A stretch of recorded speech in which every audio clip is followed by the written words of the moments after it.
केंद्र सरकार ने नए 3 कानून जो है लागू करने जा रही है 1 जुलाई से।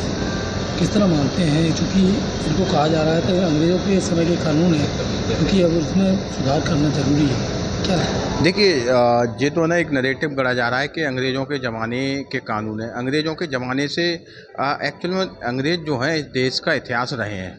मुग़ल जो हैं इस देश का इतिहास रहे हैं। उससे पहले जो राजा महाराजा रहे हैं वो इस देश का इतिहास रहे हैं। तो जो प्रक्रिया जो इस देश के अंदर तमाम सारी जो प्रक्रियाएँ उस समय से चली आ रही हैं, तो उन्हें हम ये नहीं कह सकते कि उस ज़माने का चला आ रहा है इसलिए हम इसको बदल रहे हैं। और वो तीनों जिस तरीके से कानूनों को चेंज किया गया है उसमें 75% जो धारा हैं वो जस की तस हैं, सिर्फ उनके क्रमांक बदल दिए गए हैं और उसके अलावा उसमें कुछ नहीं है। बस 25% उसमें बदलाव किए गए हैं जो कि संशोधित होकर भी किए जा सकते थे और तमाम राज्यों के संशोधन, तमाम केंद्र सरकार के संशोधन पहले भी उन कानूनों में हो चुके हैं।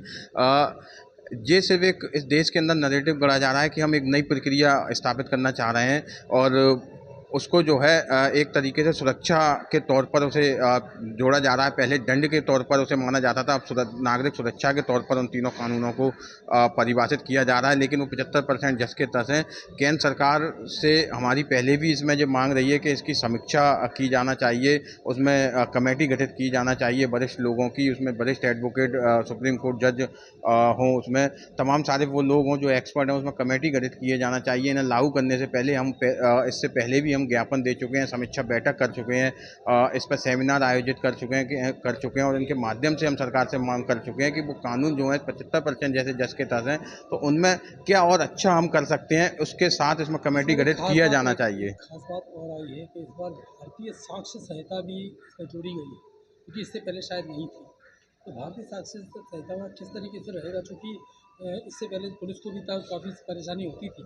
इस बार डिजी लॉकर का प्रावधान किया गया है कि डिजी लॉकर में आप अपने सारे साक्ष्य जो उसमें जमा कर सकती है पुलिस। जैसे कोर्ट में कहीं न कहीं उसको पेश करने में आसानी होगी। देखिए, डिजी लॉकर जो है वो सरकार की नई व्यवस्था नहीं है, पुरानी व्यवस्था है। इससे पहले भी हम अपने आधार कार्ड, अपने पैन कार्ड, अपनी मार्कशीट, तमाम सारे डॉक्यूमेंट डिजी लॉकर में हम सेव कर सकते थे। अब उन्होंने कानून को इसमें जोड़ दिया है और जिस तरीके से आप कह रहे हैं कि साक्ष्य अधिनियम नया जुड़ा है। देखिए, दंड प्रक्रिया जो है वो 3 कानूनों से मिलकर वो डिफाइन होती है।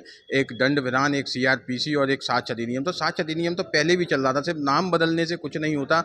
साक्ष्य अधिनियम जो है पहले भी दंड विधानों की रीढ़ की हड्डी था और आज भी रीढ़ की हड्डी है और उसमें भी 75% जस की तस धाराएं, सिर्फ उनके क्रमांक बदल दिए गए हैं। केंद्र सरकार, मैं बार बार इस पर जोर दे रहा हूँ कि केंद्र सरकार सिर्फ ये नैरेटिव गढ़ रही है कि हमने अंग्रेजों के समय के कानून हटा दिए हैं, जबकि वो 75% जस के तस हैं। वो सिर्फ एक देश के अंदर एक माहौल बनाना चाह रही है इन कानूनों के माध्यम से कि हम कुछ नया कर रहे हैं, जबकि कुछ नया उनमें है नहीं।